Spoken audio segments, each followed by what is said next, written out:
दोस्तों, हाथ में ये होती है जीवन रेखा, ये होती है मस्तिष्क रेखा, ये होती है हृदय रेखा। मस्तिष्क रेखा जीवन रेखा से जुड़कर निकले और हृदय रेखा बुद्ध पर्वत के नीचे से निकले और सीधे चलते हुए नीचे की ओर झुकाव लेते हुए जीवन रेखा और मस्तिष्क रेखा जहाँ पर जुड़कर निकल रही हैं वहाँ पर आकर मिल जाए। मित्रों, ध्यान से देखिए, समझ में आ जाएगा।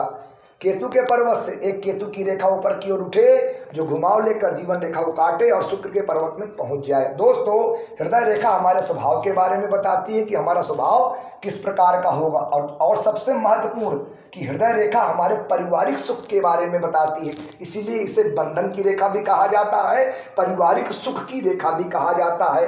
हृदय रेखा हमारे नज़दीक रहने वालों के बारे में बताती है, पति पत्नी का सुख, भाई बहन का सुख, नज़दीकी रिश्तेदारों का सुख के बारे में बताती है। और जब हृदय रेखा नीचे की ओर झुकाव लेती है तो इसे बहुत अशुभ माना जाता है। और जब यह हृदय रेखा मस्तिष्क रेखा और जीवन रेखा से जुड़ जाती है तो यह हृदय रेखा बहुत अशुभ प्रभाव देने लगती है। ऐसी हृदय रेखा वाले जातक को परिवार का सुख नहीं मिलता।